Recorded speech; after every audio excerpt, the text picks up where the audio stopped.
దేవుని పరిశుద్ధ నామమునకు మహిమ చెల్లునుగాక.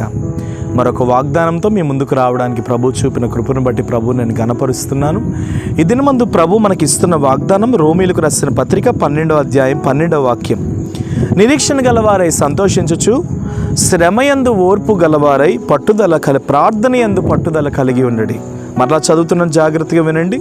నిరీక్షణ గలవారై సంతోషించుచు, శ్రమయందు ఓర్పు గలవారై ప్రార్థనయందు పట్టుదల కలిగి ఉండడి. దేవునికి స్తోత్రం. మీకు ఒక నిరీక్షణ ఉంది, దాన్ని బట్టి మీరు సంతోషించండి. మొట్టమొదటిది. 2, శ్రమలో నీకు కావాల్సింది ఏంటంటే ఓర్పు. ఈరోజు ఉదయకాలం నేను ఒక వాగ్దానం చదువుతున్నప్పుడు ప్రభువు అక్కడ చెప్తున్నారు, యాకోబు రాసిన పత్రిక 1:12లో, శోధన జయించువాడు ధన్యుడు. హల్లెలూయా. శోధనను సహించువాడు ధన్యుడు. దేవునికి స్తోత్రం.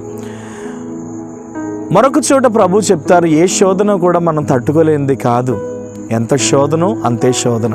నేను చాలాసార్లు చాలా వాగ్దానాల్లో కూడా నేను ఈ మాట చెప్పాను. ఇప్పుడు చంటి పిల్లవాడిని కొట్టేటటువంటి బెత్తం వేరేగా వాడతాం, పెద్ద వ్యక్తిని కొట్టేటటువంటి బెత్తము మరొక విధంగా వాడతాం. చంటి పిల్లవాడిని అనే మాటలు, చంటి పిల్లవాడిని ఆడెంత తట్టుకోగలడా అంతే, వాడు అంతకు మించి మనం వాడిని అనము కదా.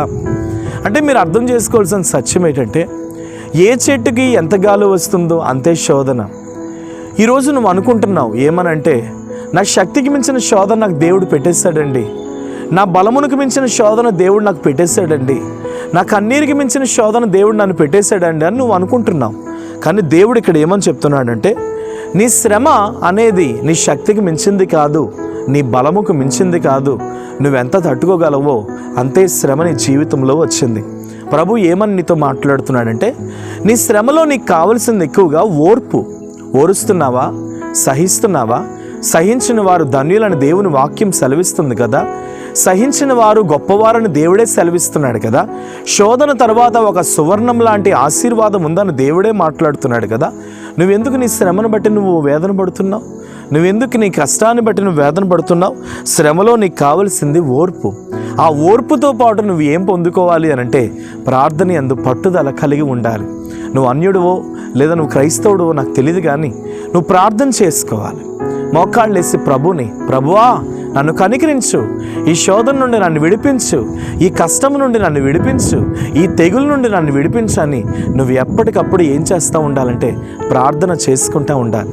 నువ్వు ఎప్పుడైతే ప్రార్థన చేసుకుంటావో నిశ్చయముగా ప్రభువు కృప నువ్వు చూస్తూ ఉంటావు. కాబట్టి అలాంటి ఓర్పు దేవుడికి ఇచ్చునుగాక, అలాంటి నిరీక్షణ దేవుడికి ఇచ్చునుగాక, అటువంటి ప్రార్థన జీవితం గుండా దేవుడు నేను నడిపించునుగాక. ప్రార్థన. ప్రేమ నమ్మకం కలిగిన తండ్రి, ఎంతమంది అయితే ఈ శ్రమను మేము తట్టుకోలేకపోతున్నాం, ఈ శోధనను మేము తట్టుకోలేకపోతున్నాం, ఈ కష్టాన్ని మేము తట్టుకోలేకపోతున్నాం అని ఏడుస్తూ బాధపడుతూ తమ జీవితాల్లో వేదన పడుతున్నారు, యేసు నామములో ప్రభువా నిశ్చయముగా అలాంటి కృప వీరి జీవితాల్లో దిగునుగా కానీ ప్రార్థిస్తున్నాను. మీరు ఆశీర్వదించండి. బలమైన నీ కృప చేత మీరు ఫలింప చేయమని ప్రార్థిస్తున్నాను. మీరే మహిమ కలిగిన అద్భుతాన్ని మీరు జరిగించమని, మీరే ఆశీర్వదించి అనేకులకు దీవెనకరంగా మీరు మార్చమని ప్రార్థిస్తూ, మీరు దీవించి ఫలభరితముగా చేయమని యేసు నామమున ప్రార్థన అడుగుచున్నాను తండ్రి. ఆమేన్.